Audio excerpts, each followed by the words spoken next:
Hello and welcome guys, in today's video I will show you how you can make your own custom minifigure of Dr. Otto Octavius, or his well-known alter ego Dr. Octopus. Today we are going to go over one of the ways of creating custom details for our figure, learn the basic principles of more or less quality painting, going to try out some interesting and unusual painting techniques, and a whole bunch of other interesting stuff. I have generally tried to make this video as much informative and useful to you, so I would ask you in advance to support my channel development. You can simply do this by giving this video a thumb up, subscribing to my channel, activating the bell and writing down any comment underneath this video. Any of your support will be an invaluable help in development of my channel, so I will be very grateful for this. But not to hold you for any much longer, let's get started. Enjoy watching everyone! Let's start with the creation of the tentacles of our Dr. Octavius, since they are an integral part of his image. For that we'll need some sort of a thin and soft wire, in my case aluminium. Also we will need an oven-baked polymer clay. So first we will need to cut off a small amount of clay and begin to knead and roll it into a thin and uniform layer. During the creation of this minifigure, I will be referring to the most recent Spiderman release, which is the Spiderman No Way Home. But because of quite small scale of a typical LEGO minifigure, I had to sort of simplify the details of his tentacles. But apart from that, overall it should be quite similar to his movie image. At the moment we would need to cut out a small rectangle.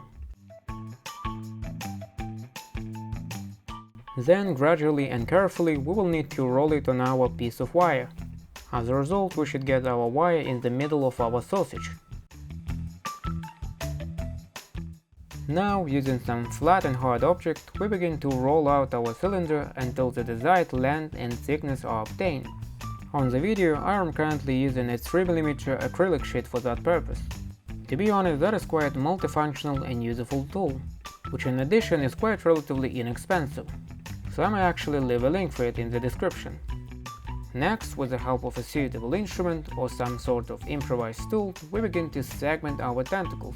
We do this very slowly and carefully, trying to get approximately the same sections. Ultimately, we should get something like this. I also decided to make some kind of a small notches to give it just more details.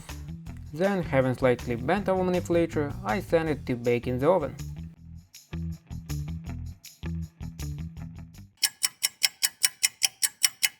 Alright, now quite an important point. Almost straight after baking, while the clay hasn't yet got time to completely cool down, and maintaining a kind of elasticity and flexibility, our manipulator can be given the desired shape and direction.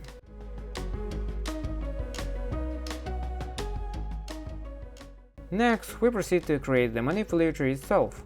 Again, there is no universal formula here, so I actually improvise a lot and try to make it as detailed as possible. You can repeat after me or do it a little differently. But first of all, we would need to make some kind of a base here. Then I started to make that triangular hand. And once again, due to quite a small scale of the whole project, and keeping in mind the idea of the tentacles to be also strong, I also decided to make here some kind of a base first and then build up the details on it. But if you wish to, there also might be a possibility of making it even more similar to what it's been in the movie. You could even try to make it in few composite parts.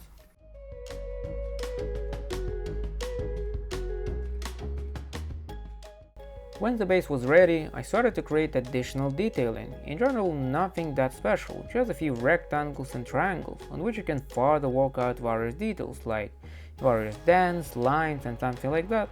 But in the end it quite strongly improves the overall appearance of our manipulator.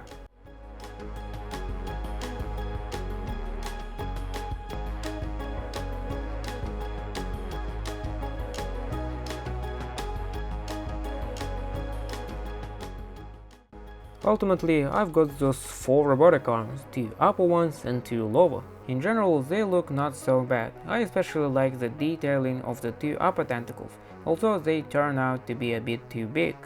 But once again, you can use your creativity and make something even more better. Next, we will directly proceed to the creation of the Dr. Otto Octavius itself. First of all, using that same polymer clay, I made some kind of a small glasses for our doctor. After baking in the oven, I have tried to carefully stick them on the head of our minifigure, and in general they turn out to be pretty okay. Next we are getting to make our custom details for the clothes. Once again we roll our clay into a thin layer, then we cut away all of an excess clay in accordance to the shape of our Lego torso. We will need to cut the bottom part a bit lower in order to be able to make long coat.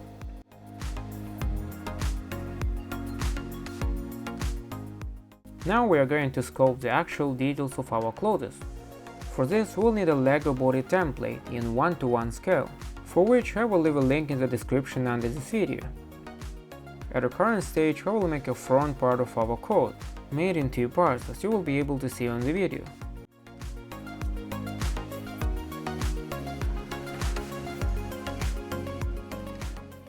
Next we begin to work out a variety of finer details, such as belt, a collar, buttons and so on.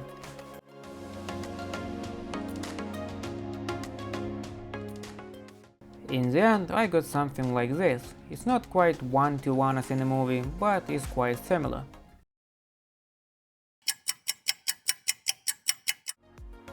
That is how our 2 parts of the coat look like after baking. The reason to make it in 2 separate parts will allow us to imitate the effect of an open coat. Before gluing our custom parts, we slightly process the body of our Lego man with the sandpaper. This will improve the overall adhesion of the surface, which in particular will also help us with painting in the future. I recommend to use the mid to high grit sanding paper in order to avoid deep scratches on the surface. Next, we directly glue our custom parts to the body of our minifigure using the super glue. At this stage, it is worth being extremely careful, because then regluing our custom parts might be quite problematic. But also be careful with using the super glue at all, mind your fingers, eyes, and just be careful.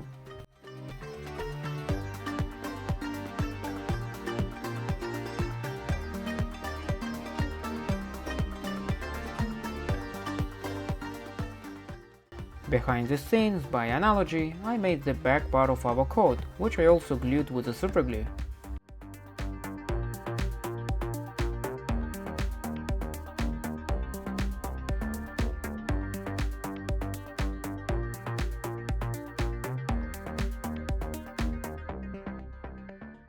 Using a small piece of sanding paper, I sanded the edges of our custom details, in order to make them a little bit more smooth and also to make it all look like a one whole part. Also behind the scenes, using the same polymer clay, I added a bit more details on the hands of our minifigure. That time I have been sculpting directly on the plastic body surface, so we will need to condition the clay in a bit more specific way. First of all, we will need to position our custom details on some sort of a softer base, such as toilet paper, and bake it in the oven with a lower temperature just for around 90 seconds. As a result, a completely finished and assembled minifigure looks like this. Next on the list, it was necessary to come up with a way to connect our manipulators to the body. Just gluing them wasn't an option, because under the weight they would just simply fall off. So I decided to drill 2 holes, one in the torso and one in the manipulator, and between them to make a kind of connection with a toothpick. As a result, a fairly strong connection turned out, but so far I don't glue them together for the convenience of painting. Now we can start to get painting the minifigure itself, but just before that all of our parts will need to be degreased. I did this quite easily by just washing our parts with ordinary water with the addition of some dishwashing liquid, after which I rinsed them all well under running water. You can see that method of degreasing in one of my past videos, for example in a video on how I've been making the custom minifigure of Green Goblin, and I might also outline this method in one of my upcoming videos. So if you haven't seen that Green Goblin video and would like to see some other videos on my channel, be sure to subscribe. And returning to our Dr. Octopus, first of all we would need to cover all of our parts in a base black color. I am using the acrylic paints for that, and overall after a few coats of paint, our parts should be similar to that. Next we are going to try to metallize all of that, but instead of using quite a typical dry brush method, we will try something different. And for that we will need to borrow a small part of SpongeBob. To begin with, we dip a piece of our sponge into silver acrylic paint, After that, with soft but sharp and precise movements, we begin to apply our paint over the entire area of our tentacle. And ultimately, it gives us quite an interesting metal texture. Further there, in accelerated form, you will see the painting of an entire tentacle.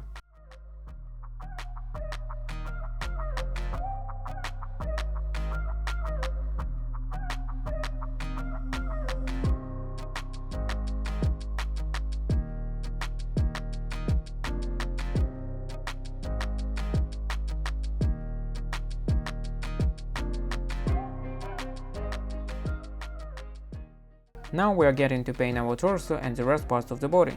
Here again I cover everything with an initial layer of black paint. This will allow us to make the future layers more even.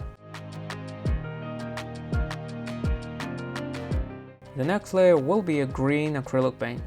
Now let's have to talk about the basic principles of more or less quality painting. It mainly consists of applying several thin and even coats of paint. In simple words, do not try to cover the entire area with one and fat coat of paint. Instead, first of all, we would need to dilute our paint with some plain water and make it more liquid. Afterwards, to apply several thin and even layers, giving it to fully dry out in between.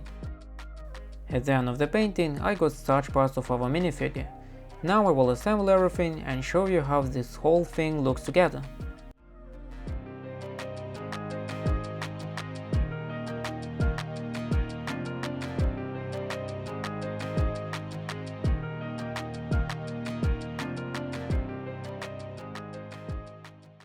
Overall, most parts of the clothes I have painted in green color, the bell across the coat in brown and the gloves with shoes in black. Also to the frame of the glasses I added a bit of a silver paint. Here you can also see the fully painted tentacles. Overall, more or less, I have been quite satisfied with the results. There are of course some bugs and flaws, and there is a slight gap on the sides of the custom clothing parts, but at the moment I don't yet know how to make such long parts more streamlined, so you could still experiment with this, but in general I think it turned out to be not so bad. Now we could actually get to glue our tentacles. To start with, I have fixed our tentacles in a desired position with a hot glue gun.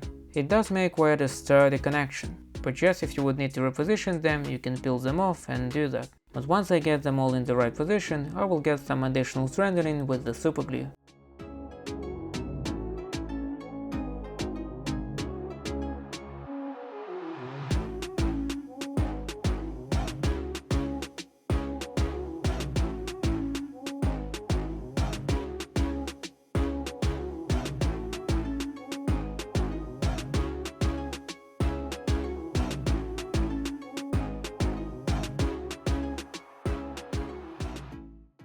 That is how the fully completed minifigure of Dr. Otto Octavius looks like.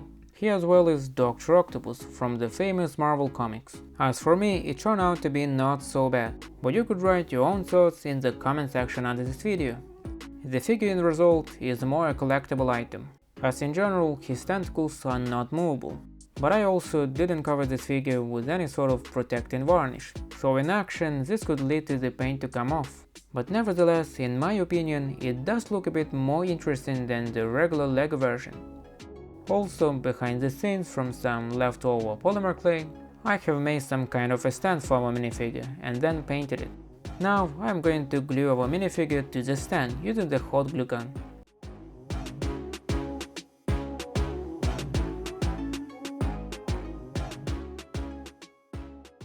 And that is what I've got in the result. Once again, write your thoughts in the comment section. And here this video will come to its ending. And once again, if you like this video, I will be really grateful to any support in development of my channel. It is totally your like, subscription and comment that really help in the channel development and contribute to the release of new interesting and cool videos. Also, in the comment section you can offer your ideas for the next LEGO customs or any other crafts. But here I will end. Thank you all very much for watching, have a nice day, bye bye!